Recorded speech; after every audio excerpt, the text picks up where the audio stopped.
الرحيم. قال الله تبارك وتعالى في القرآن المجيد والفرقان الحميد: الذي خلق الموت والحياة ليبلوكم أيكم أحسن عملا. صدق الله العظيم. إن الله وملائكته يصلون على النبي يا أيها الذين آمنوا صلوا عليه وسلموا تسليما. والصلاة والسلام عليك يا سيدي يا رسول الله وعلى آلك وأصحابك يا سيدي يا حبيب الله. والصلاة والسلام عليك يا سيدي يا رسول الله وعلى آلك وأصحابك يا سيدي يا خاتم النبيين. معزز محترم سامعین کرام، جب بندے کا والد اس دنیا سے رخصت ہوتا ہے تو لوگ کہتے ہیں کہ سر سے سایہ اٹھ گیا. جب والدہ دنیا سے رخصت ہو جاتی ہے تو محبتوں کے حوالے ختم ہو جاتے ہیں، لیکن جب بھائی اس دنیا سے رخصت ہوتا ہے تو کہا جاتا ہے کہ اب اس کا بازو ہی چلا گیا، بازو ہی کٹ گیا. میں اسی آیت مبارکہ کی تشریح کرتے ہوئے ایک دو جملے عرض کرنا چاہتا ہوں. رب ذوالجلال نے کلام پاک میں یہ ارشاد فرمایا: الذی خلق الموت والحیاۃ لیبلوکم ایکم احسن عملا.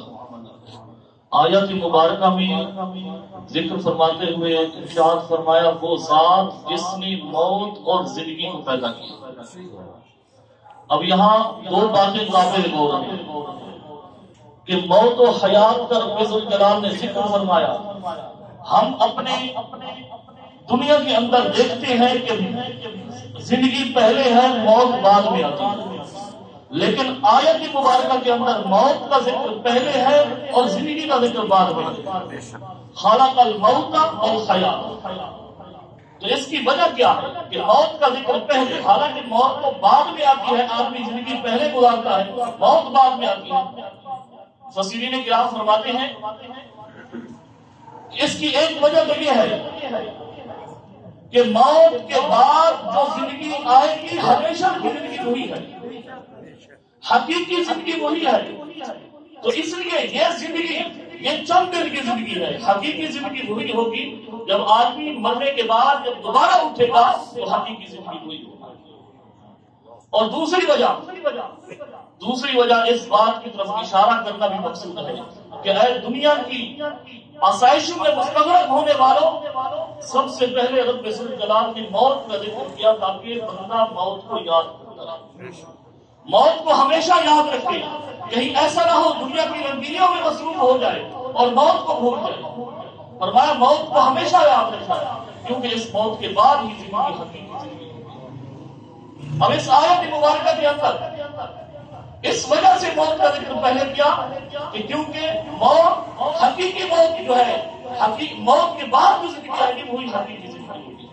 کیونکہ ام المؤمنین حضرت عائشہ صدیقہ رضی اللہ تعالی عنہا فرماتی ہیں آپ نے ایک مرتبہ سرکار دو عالم صلی اللہ علیہ وآلہ وسلم سے سوال کیا: یا رسول اللہ صلی اللہ علیہ وسلم، کوئی ایسا بندہ بھی ہے جو دنیا میں زندہ ہو لیکن شہادت کے مرتبے کا فیصلہ، حالانکہ آدمی جب شہید ہو جاتا ہے اس وقت اس کو شہید کے نام سے تعبیر کیا جاتا ہے، لیکن انہوں نے سوال کیا زندہ بھی ہو اور شہادت کے مرتبے پر. تو آقا دو عالم صلی اللہ علیہ وآلہ وسلم نے ارشاد فرمایا وہ شخص جو ایک دن میں 20 مرتبہ موت کو یاد کرے وہ آدمی مرتبہ شہادت پر پہنچ سکتا ہے. تو اس وجہ سے اللہ تعالیٰ نے آیت مبارکہ میں موت کا ذکر پہلے کیا تاکہ بندہ موت کو یاد کر سکے. اور یہ وجہ کیا ہے؟